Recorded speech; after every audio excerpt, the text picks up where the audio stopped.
Alors, on va remettre un petit peu à manger. En fait, c'est vrai qu'on s'est rendu compte qu'il y avait peu d'activité jusqu'à ce matin. Du coup, on a voulu quand même déclencher un peu d'activité. Donc c'est pour ça que là, on va remettre que des bouillettes parce qu'on a fait déjà 2 brèmes. Mais on voulait déclencher cette activité en mettant un peu plus de morceaux un peu plus petits. On a rajouté un petit peu de liquide aussi pour napper tout ça, pour créer de l'activité. Donc ça a fonctionné. Donc là, on va spoder. Alors déjà, si on spode, c'est pour faire une pêche du bord. Une pêche, donc c'est plus rapide à remettre en place. On est toujours bien précis. La canne est clippée. Donc là, on a un clip qui est à 100 mètres. Et on a juste besoin de se préoccuper d'une direction. Donc là, on a pris, alors en général, on essaye de prendre un point qui sort de l'horizon. Donc surtout lorsqu'on va pêcher la nuit. Un point qu'on pourra voir jour et nuit. Donc là, à l'horizon, on voit qu'il y a un pylône électrique. Donc ce pylône, il se détache de l'horizon. Donc ça permet d'avoir ce visuel assez facilement.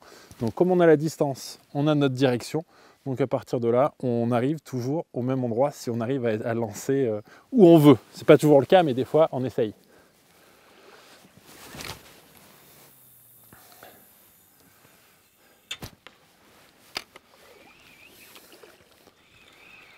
Alors là, le but, c'est pas forcément être très précis non plus, quoi. Là, on essaye vraiment de faire une zone moins précise lorsqu'on veut créer une concurrence alimentaire. Là, on va mettre 4-5 spots éparpillés tous les 2-3 mètres. Donc on va faire un petit arc de cercle. Donc là, c'est bien qu'on n'a pas besoin de trop se préoccuper de la précision. C'est moins compliqué.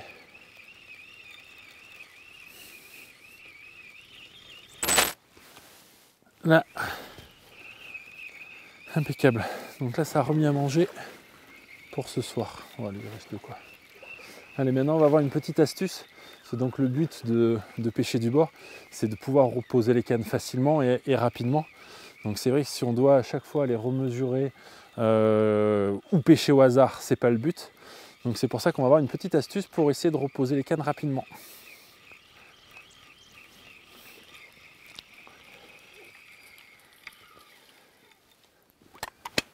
Allez.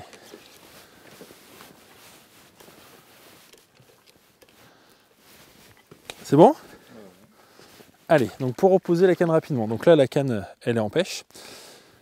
Et on peut voir qu'il y a un petit trait blanc sur le fil. Tac. On le voit ? Alors il s'agit de marqueurs, hein, donc là j'ai absolument rien inventé, c'est un marqueur qui se fait pour la pêche à l'anglaise, hein, c'est les pêcheurs à l'anglaise les premiers à avoir développé ça. C'est un marqueur qui permet de marquer le fil. Donc j'ai fait le trait à la distance à laquelle je spode. Donc là, si je clip, hop, si je clip mon moulinet avec ma bande que j'ai faite à cet endroit-là, je sais que j'ai 100 mètres de fil dehors. Donc ça veut dire que je pourrais relancer absolument à 100 mètres. Donc là, j'ai mis mon marqueur à 100 mètres. Mais si je veux pêcher 3-4 mètres derrière, il suffit que je sorte mon fil. Donc là, mon fil est sorti de 3 mètres. Mon fil est sorti de 4 mètres.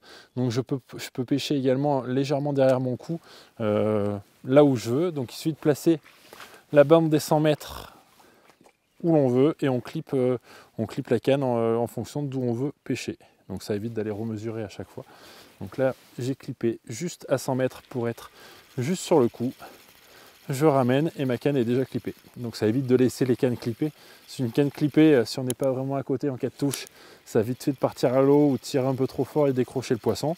Comme ça, on déclippe, mais on peut reclipper aussi rapidement sans passer par les piquets.